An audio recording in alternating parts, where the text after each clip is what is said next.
we'll go quickly to hints and tricks. One thing that should have been mentioned here also is that use the arrow up to get earlier commands, because that is quite useful.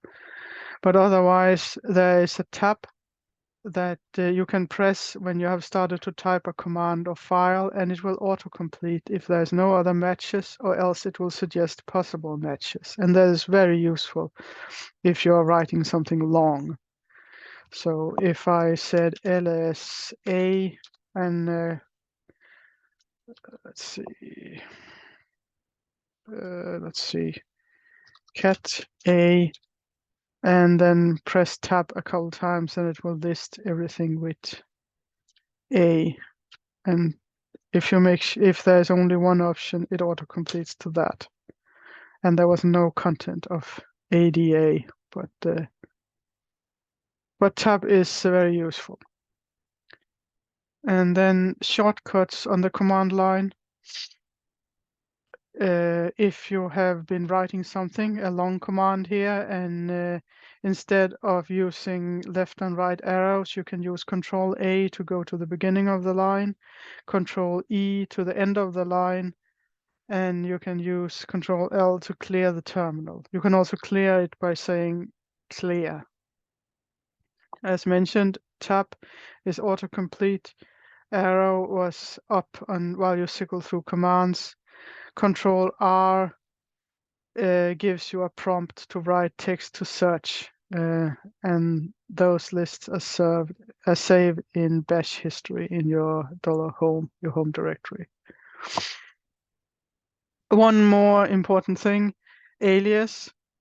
If you have a command that you have to write again and again, and it's not a longer one or something, if it's something that can easily be said in just one line, then you can use alias for that.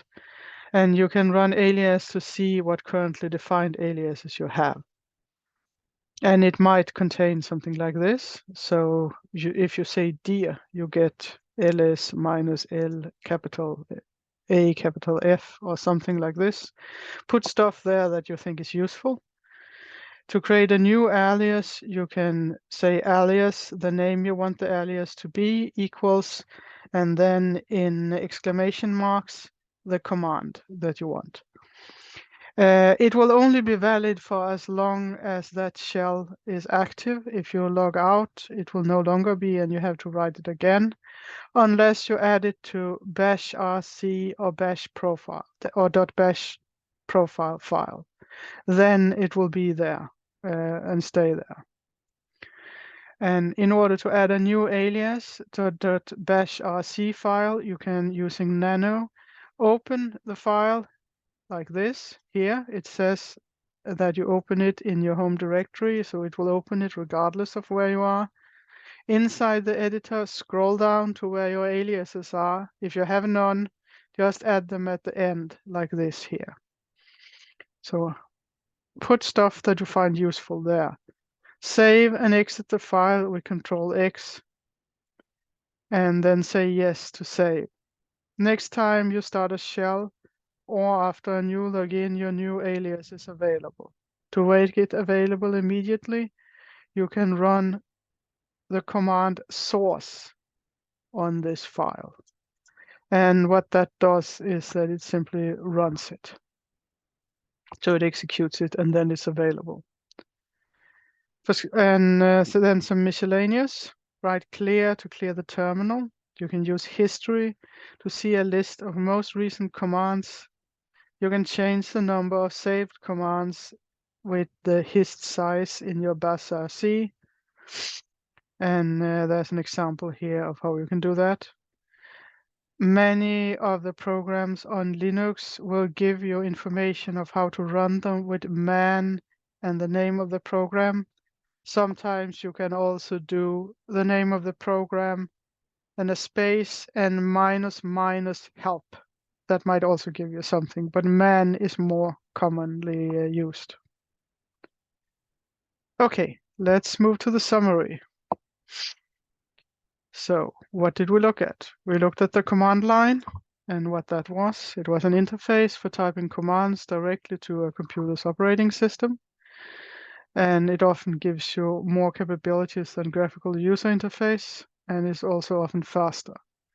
Then we looked at the file system and some of the commands there, and how to list files, change directories, make symbolic links and things. Talked a little bit about environmental variables.